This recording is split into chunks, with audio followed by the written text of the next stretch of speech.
Well, it gets better every day, doesn't it? When you look at that interview with Douglas Gabriel, he admits to being a Jesuit. He was called up and recruited to the Jesuits, but he didn't know what they were, so he went along with it. He was asked by the military to go into cloak and dagger.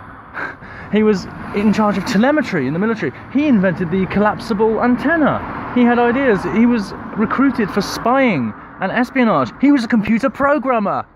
And he doesn't know how to work with technology. What?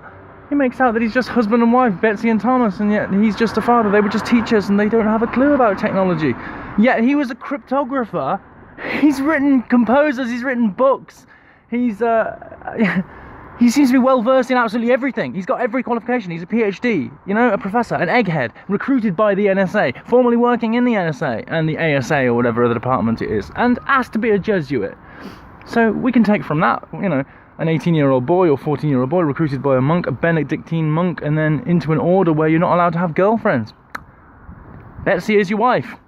Really?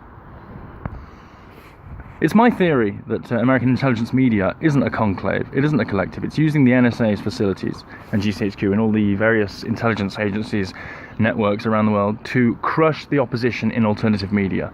Anyone that they don't like, they home in on and they say, well, we found you doing this, we found you doing that, because they've got the supreme surveillance. They've got the key to the kingdom.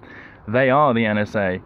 Everything you look at, when you look at Dr. Tyler, aka Betsy, who pretends to be Betsy, this all-American wholesome woman that doesn't know anything about these departments, and yet she's the more intelligent one of the two. She's the perceptive one, she's the researcher, she used to work for a website that was started by someone that used to run the NSA, and he used to work for the NSA directly. How have they got so much information? Because they've got the resources of the NSA at their disposal. And that makes me think that the whole thing is a psyop. The information is credible, a lot of it is, it checks out.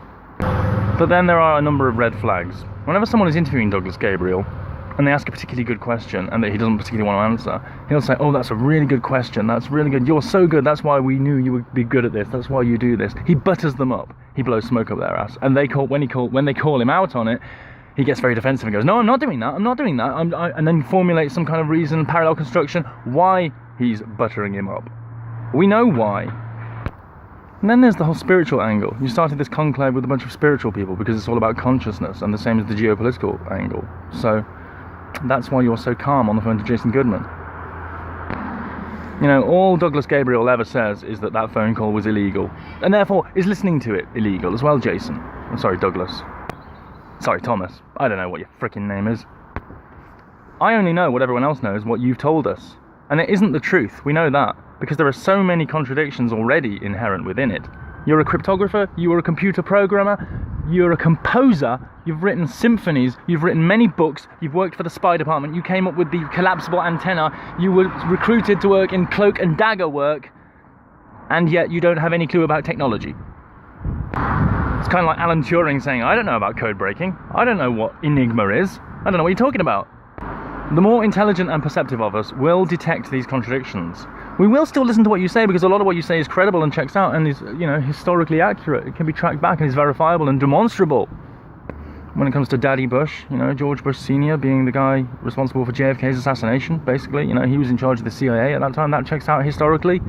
There are things that, haven't been revealed to the mainstream or to a lot of the, conspiracy-minded people in the world, the conclave, as you call them, or the conspiratorium, as Lionel calls them.